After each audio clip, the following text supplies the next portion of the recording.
ver, en este tiempo de pandemia, la línea 100, que es la línea a la que muchas mujeres llaman cuando se sienten amenazadas, ha recibido 54.901 llamadas. Son las cifras oficiales que tenemos, de las cuales 42.456 son sobre violencia contra la mujer. No son muy pocas las llamadas sobre violencia contra hombres, 12.445, y otras 14.343 son sobre víctimas que podrían tratarse de un niño, niña o adolescente. Estamos hablando también de un tiempo que nos ha llevado, y no sé si tú lo sientes así, Renato, como a sumergirnos en una oscuridad, ¿no? Porque la cuarentena parece que nos hubiese vuelto más irascibles. No justifico de ninguna manera que se ejerza la violencia, pero sí que nos ha puesto en una situación de frustración constante, ¿no? En donde la mecha se vuelve muy corta, y probablemente también haya sido uno de los factores que por las que se puede explicar esta cifra, que no me parece baja, pero mejor le preguntamos a nuestros expertos. Sí. Renato, solamente quería añadir que durante la cuarentena se han registrado 21 casos de feminicidio. Hay 21 víctimas de feminicidio únicamente en estos 92 días que llevamos de cuarentena, y 342 violaciones a niñas en plena cuarentena. Es increíble, ¿no? Es tremendo, porque son cosas que ya venían ocurriendo y que las hemos dejado de ver porque de pronto todos nos sentimos en la necesidad de aprender y de saber más de lo que venía sucediendo con el virus. Pero como tú decías, ¿no? Hay tensiones que quizá ya estaban antes y ahora con el encierro obligatorio han terminado por explotar. Vamos a presentar a nuestras invitadas. Está con nosotros Elizabeth Vázquez, ella es coordinadora nacional del Centro de Emergencia Mujer, y también Beatriz Ramírez Guaroto, que es abogada especialista en derechos de las mujeres. Buenas tardes con ambas, bienvenidas. Buenas tardes. Buenas tardes. Ciertamente me imagino que esto que yo decía, ¿no? Que la mayoría hemos estado más pendientes de la COVID y de toda la información. En el caso de ustedes tiene a dos excelentes excepciones, porque me imagino que ustedes sí le han hecho seguimiento a estos casos que, precisamente por estar un tanto invisibilizados, ¿no? Por la pandemia, de pronto han adquirido también otro tipo de ribetes y características. Cuéntenos un poco cómo han seguido ustedes el tema de la violencia de género durante esta pandemia. Empecemos por Elizabeth Vázquez. Elizabeth. ¿Cómo está? Buenas noches con todos y todas. Bueno, a través del Ministerio, a través del programa Aurora, estamos trabajando con equipos itinerantes a nivel nacional, y también estamos trabajando con el Servicio de Atención Urgente en las diversas provincias de nuestro país. Definitivamente no hemos parado, hemos atendido varios casos, tanto de niñas, mujeres, adultos mayores, y casos de abuso sexual, que es lo más lamentable. Debo de precisar, ¿no?, que en la mayoría de casos de niños y niñas que hemos atendido durante este estado de emergencia, han sido niños que recién han contado hechos de violencia sexual pasados, ¿no? Es como que recién develan el secreto, al parecer porque ya están en la confianza de estar con sus padres y que se sienten protegidos todo el día, y han contado lo que les ha venido sucediendo, ¿no? Y es importante mencionarlo, Elizabeth, estos registros de violaciones a menores de edad son de personas de su entorno. ¿Hay una estadística al respecto? En la mayoría de casos, por experiencia sabemos que la mayoría de casos de abuso sexual siempre se dan dentro del entorno, ¿no? El tío, el primo, el abuelo, el papá, el padrastro. Sí, lo pregunto, ¿no?, porque hemos estado en una situación de cuarentena en donde toda la familia ha estado encerrada en una misma casa, y donde probablemente entonces el acecho de estos violadores pues haya sido más grave, ¿no? Sí, en muchos de los casos las niñas han contado que venían siendo víctimas de abuso sexual por parte del padre, ¿no? En algunos de los casos, pero en la mayoría de casos, como le digo, han develado un secreto, que eran víctimas de violencia sexual ya en otro tiempo por parte de algún familiar. Beatriz, desde tu experiencia como abogada, ¿Cómo has vivido tú las consultas durante estos meses de encierro? También seguramente has tenido la ocasión de atender a víctimas tanto de violaciones, de agresiones, posibles casos de feminicidio, potenciales casos, mejor. Hola, ¿qué tal, Renato? ¿Qué tal, Mabel? Yo creo que este es un tema que nos debería llevar a pensar que los males de siempre se agudizan en tiempos como en los que estamos de pandemia. Porque lamentablemente para quienes trabajamos en estos temas, como ustedes bien han recordado, esto no es una novedad. Y las falencias que ha tenido nuestro sistema para atender, las falencias desde la empatía inicial hasta la imposibilidad de abordar bien la cantidad de casos que hay, se han ido agudizando en estos días. Por dar algunos ejemplos, nosotros teníamos un problema para atender las medidas de protección de cualquier víctima, que fuera una mujer o una niña, un niño, un adolescente, y teníamos un retraso severo a nivel nacional en la posibilidad de dar medidas de protección y que además estas estuvieran individualizadas al riesgo que cada persona sufre, porque ningún caso es igual al otro. Eso se ha agudizado ahora porque, si bien es cierto, hay órganos fiscales y hay órganos judiciales trabajando, son a mínimo. Y si antes con la planilla completa de estos servicios teníamos deficiencias, pueden imaginar ustedes lo que está sucediendo. Lo propio pasa con los centros de emergencia mujer. Elizabeth ha comentado que están trabajando en equipos itinerantes porque los centros de emergencia mujer no están trabajando por el contexto de la pandemia. Entonces, es decir, Beatriz, para hacernos una idea, si hoy una mujer denuncia haber sido violada durante la pandemia, ¿cuánto tiempo podría pasar en promedio, digamos, desde que hace la denuncia hasta que su agresor, que además está viviendo con ella, pueda ser sometido a la justicia? De acuerdo a la norma que se ha sacado para esta coyuntura, el papel dice que deberían pasar 24 horas.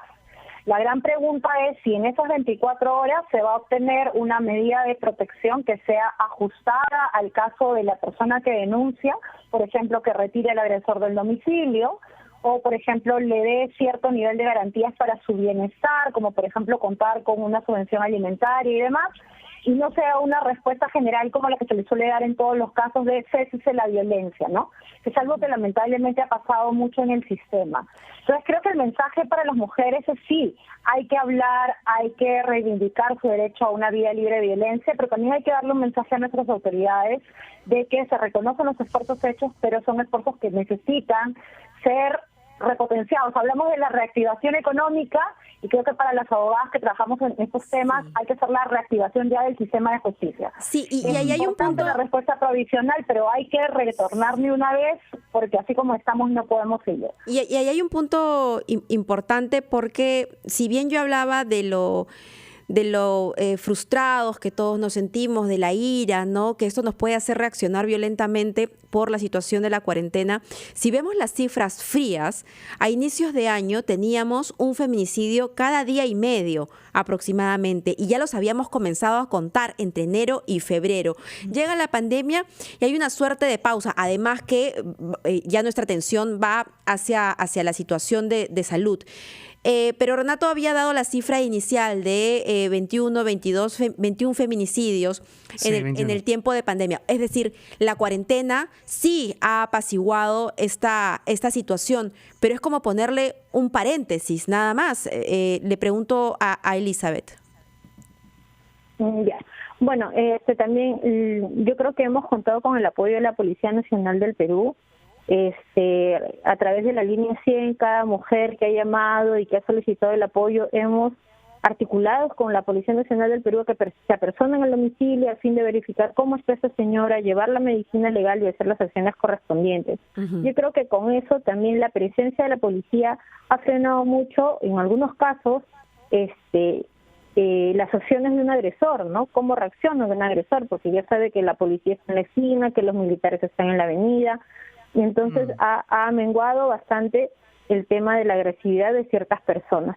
Pero sí, sí quiero acotar que el Poder Judicial sí ha estado otorgando medidas de protección durante esta etapa de la cuarentena, en casos, obviamente, como ya han dicho, de flagrancia, donde hay una situación emergente. Sin embargo, sí considero de que los juzgados especializados en temas de violencia contra la mujer y de género deberían ser aumentados en Lima por la cantidad poblacional que tenemos, ¿no?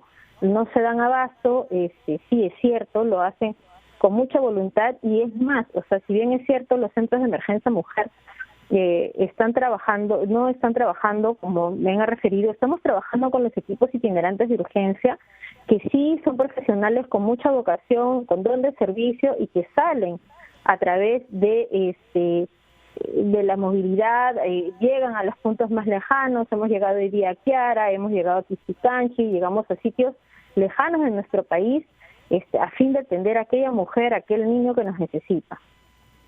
Uh-huh. Beatriz, no sé si tú querías comentar lo que acababa de decir Elizabeth. En todo caso, me acabo de dar cuenta de la hora. Vamos a hacer una pausa y regresamos con ambas, con Elizabeth Vázquez, coordinadora nacional del Centro de Emergencia Mujer, y con Beatriz Ramírez Ubaroto, abogada especialista en derechos de las mujeres. Estamos hablando de los feminicidios durante la pandemia, de la violencia en general durante estos días de confinamiento. Pausa y volvemos.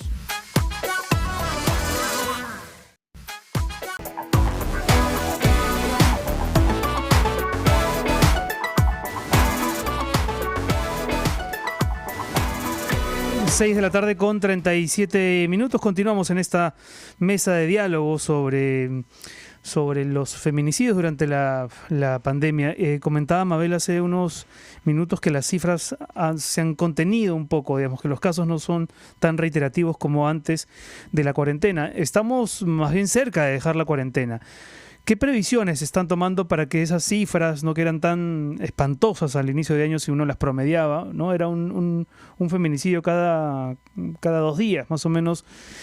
¿Qué medidas de prevención se están tomando para que cuando llegue agosto, septiembre, no vuelva ese flagelo a cobrar las dimensiones que tenía?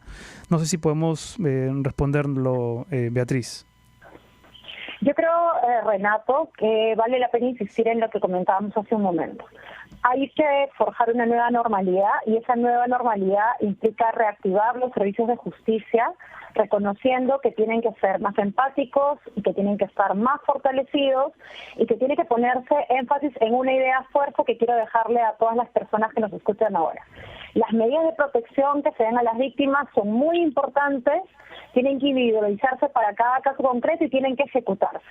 Nosotros sabemos que no todo el mundo va a ir a los penales porque la prisión preventiva es algo que tiene que ser excepcional y porque los problemas del COVID en los penales son reales.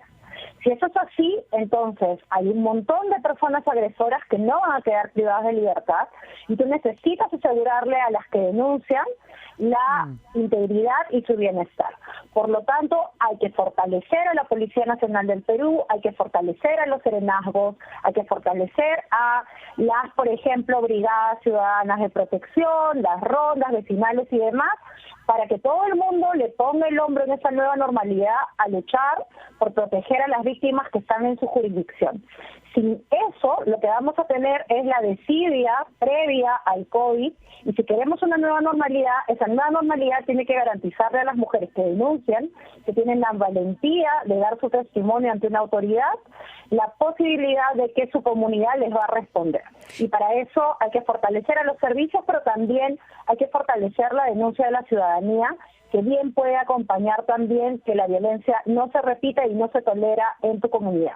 Eso es un primer frente, ¿no? El hecho de que la mujer se sienta protegida y que de hecho lo sea.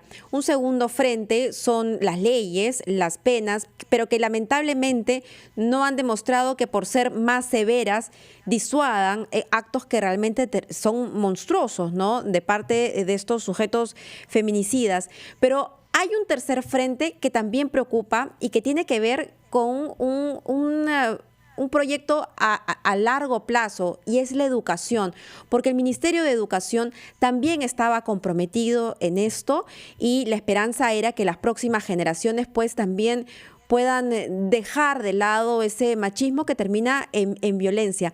Pero los chicos no están yendo al colegio y no sabemos qué es lo que está pasando en cada casa, como de pronto sí se sabía cuando las clases eran presenciales y uno podía notar el comportamiento de los chicos para saber qué pasaba. En ese sentido, yo le quería preguntar a Elizabeth Vázquez, coordinadora nacional del Centro de Emergencia Mujer, ¿cómo se puede reemplazar esa presencia del profesor, del tutor, del psicólogo, siempre pendiente en ese trabajo que se hacía también en escuelas?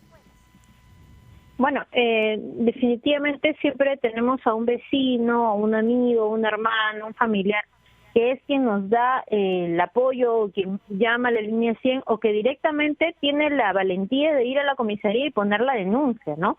No solamente nosotros somos un servicio, pero trabajamos de manera articulada y la población, ¿no? Está tomando ya cartas en el asunto y también pone la denuncia, y eso es una situación loable por parte de ellos. Nos llaman, van, pero ellos también ponen la denuncia porque quieren dejar un precedente de que tal o cual persona es víctima de violencia.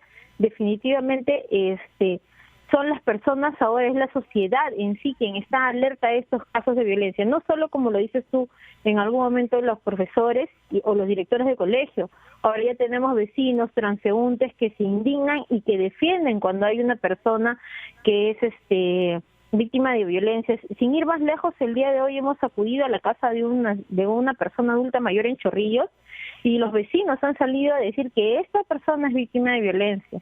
Y a raíz de eso es que hemos empezado a hacer todas las acciones correspondientes, ¿no? Las personas ya tienen una conciencia y saben que pueden defender los derechos y ser testigos para evitar cualquier hecho que agrave cualquier hecho de violencia, ¿no? Había en la pregunta de Mabel un tema de fondo bien interesante, y es qué hacer con el machismo si ahora los chicos no están estudiando como antes y no pueden ser vigilados ni monitoreados como antes. Parece el peor momento para hablar del machismo, ¿no? Porque hay tantas urgencias que tienen que ver con la vida diaria, con la economía, etcétera, y sin embargo, si es verdad que en los últimos años se ha problematizado el tema del machismo al punto de que creo que hay muchísima gente que ha entendido la toxicidad que trae consigo, ¿cómo lo reinstalamos en la discusión pública, Beatriz? Cuéntanos, ¿qué podemos hacer ahí? Renato, yo creo que hay dos ideas de lo que como ciudadanía tenemos que vigilar. Uno, que sí es cierto que hemos perdido todos con el contacto físico, no presencial. También hemos ganado en uniformidad de contenidos, ¿no? Estos programas de Aprendo en Casa que permiten, y a toda la ciudadanía nos permite monitorear qué contenidos. De hecho, hemos tenido una controversia pública sobre si un contenido estaba bien o contenido estaba mal. Bueno, este es el momento de que el Aprendo en Casa se vuelva la posibilidad de difundir a nivel nacional en todas las lenguas originarias de nuestro país el mensaje de una vida libre de violencia, sin sexismo, sin racismo, sin homofobia, sin ninguno de esos sismos que tanto daño nos han hecho. Entonces yo creo que más bien hay que aprovechar la coyuntura que nos permite lanzar mensajes a nivel masivo, y eso necesitamos posicionar la lucha contra la violencia allí. Y quisiera también señalar como un segundo punto algo muy importante a propósito de lo que ha comentado Mabel. Desde el año 2016, con la marcha Ni Una Menos, las leyes han mejorado sustantivamente. Un ejemplo, cuando alguien antes te tiraba una cachetada, eso no era delito, eso era una falta, es decir, no era nada. Eso ha cambiado en los últimos 3 años. Desde agosto del 2016 ha habido cambios importantísimos en la legislación. Nos puede gustar poco el Congreso anterior, pero hay que reconocer que entre el Congreso y el Ejecutivo con delegación de facultades han mejorado muchísimo las sanciones. Sin embargo, esa ley y cualquier ley va a ser letra muerta si no tenemos no solo inversión presupuestal, sino también que la gente se ponga la camiseta. Necesitamos peruanos camiseta, policías camiseta, servicios camiseta, fiscales camiseta, jueces y jueces camiseta, que individualicen los casos y les aseguren a las víctimas su protección. Eso es lo que va a hacer que la nueva normalidad que vamos a forjar sea una nueva normalidad libre de violencia. Las leyes se tienen que cumplir, y para eso se necesitan muchas manos, como decía la doctora Macete a propósito del COVID, y muchos cerebros. Es decir, mucha empatía y mucha racionalidad también. Vecinos empáticos, como decía también Elizabeth, pero también policías y jueces empáticos con la mujer y su problemática. Les agradecemos a ambas por participar de este diálogo. Nos dejan ideas bien interesantes, ¿no? Digamos, la sensación de que sí se están haciendo algunas cosas, pero para no retroceder, yo quería simplemente subrayar el tema de la reactivación del sistema de justicia, que me parece muy importante, y asegurarle a las víctimas de que su agresor efectivamente va a estar privado de libertad, porque de lo contrario, ¿para qué denuncio si sé que no no va a haber ninguna acción contra el sujeto en cuestión. En fin, muchas gracias a ambas. Era Elizabeth Vázquez, coordinadora nacional del Centro de Emergencia Mujer, y Beatriz Ramírez Guaroto, abogada especialista en derechos de las mujeres. Pausa, volvemos.